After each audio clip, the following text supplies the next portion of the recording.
absolutely love, because everybody's hanging right over the pitch. But that's the other side of it, is that you're so close that someone only has to step over a barrier and nobody can really stop them getting to where they want to be.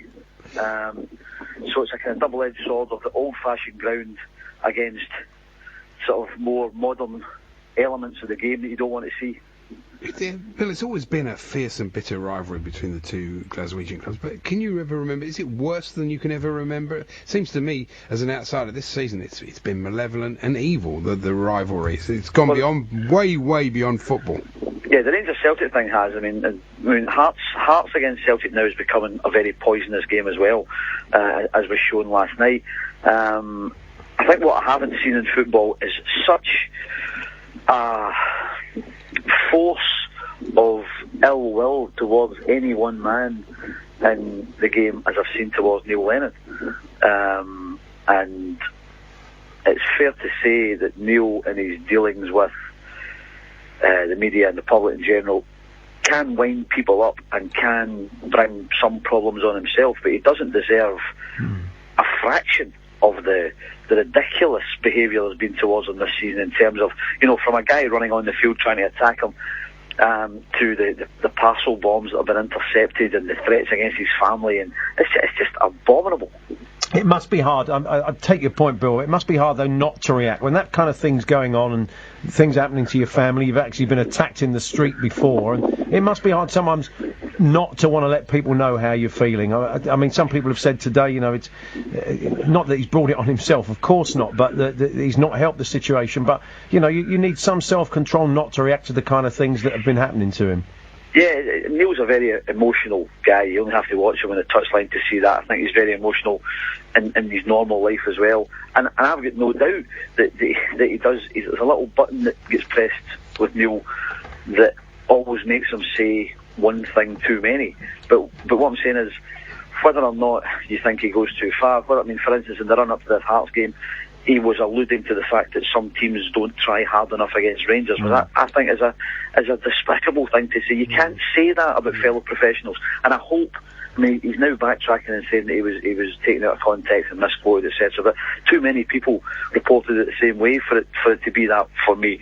However, I've got to say again that no matter what he says within the context of a game of football, nobody should be doing what they're doing to him. And you know what? There's been plenty of controversial figures over the years, but people don't run on the field and try and knock them out.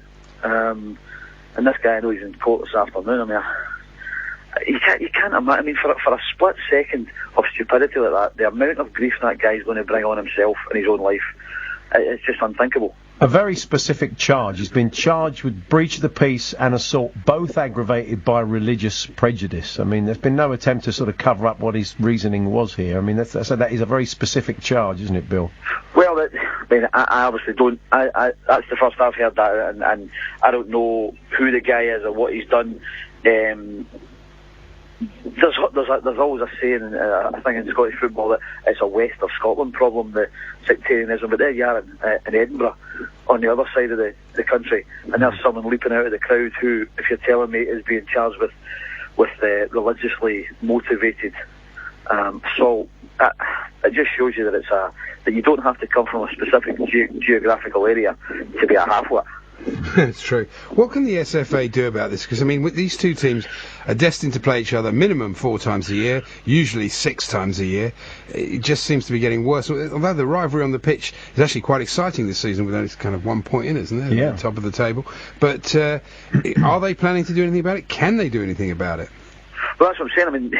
You're talking about these two teams as the Rangers-Celtic. Rangers aren't involved here, obviously. That's the point. If I'm listening to your show as a Rangers fan, I'll be screaming at the radio saying, well, this wasn't us. This has nothing to do. So what I'm saying is, it's a problem that's now extending out.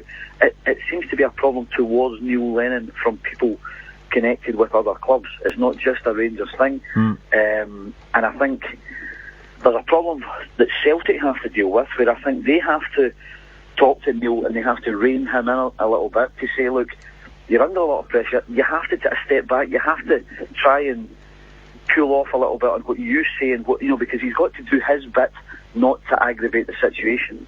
At the same time, I don't think the SFA or the clubs can do enough of it to stop people doing the kind of... I mean, two people have been arrested today in connection with the parcel bombs that have been sent. There's nothing that football can do about that. What I've said before, I think, on your own programme and on other programmes, is that I think Rangers and Celtic in general can do more to take the heat out of the religious and political aspects that come with their clubs and turn them into football clubs. Because at the moment, they represent cultures within Scotland that bring out the worst in people. And I don't mean religion brings out the worst in people. I think using your religion as a reason to hate someone else brings out the worst in people. And I think Rangers and Celtic have to do more to defuse that element among their fans. Obviously, that's a long-term process, but in the short term, finally, Bill, do you think Neil will walk away from this or not? Do you know, it's a difficult one, because there's part of me thinks Neil actually, he also doesn't enjoy people trying to attack him, but Neil enjoys the challenge. He's always up for proving people wrong and for testing people's strength of will against him. I think the problem comes if Neil Lennon was to walk away today, for instance, there would be a huge reaction from Celtic fans who would say that he's been forced out by bigots. And then he becomes a martyr, and then you worry what happens now. You know, will there be somebody out there who just says, well, if that's happened to our manager, I'm going to do that to the Rangers manager or the Hearts manager or whoever. So it's a really delicate situation. I would like to see Neil Lennon carry on and continue the good work he's been doing as a coach, because he's produced a team that can play a lot of good football. But I think what we've found this season is that emotionally he hasn't, I don't think he's coped with the situation he's in as well as he could. And I think he has to diffuse a lot of things around about him, and hopefully that this, what's happened last night, becomes a line in the sand, a watershed, and that he learns, everyone else learns, and Neil Lennon stays and continues to become a good football manager. Good to talk to you, Bill. Thanks very much.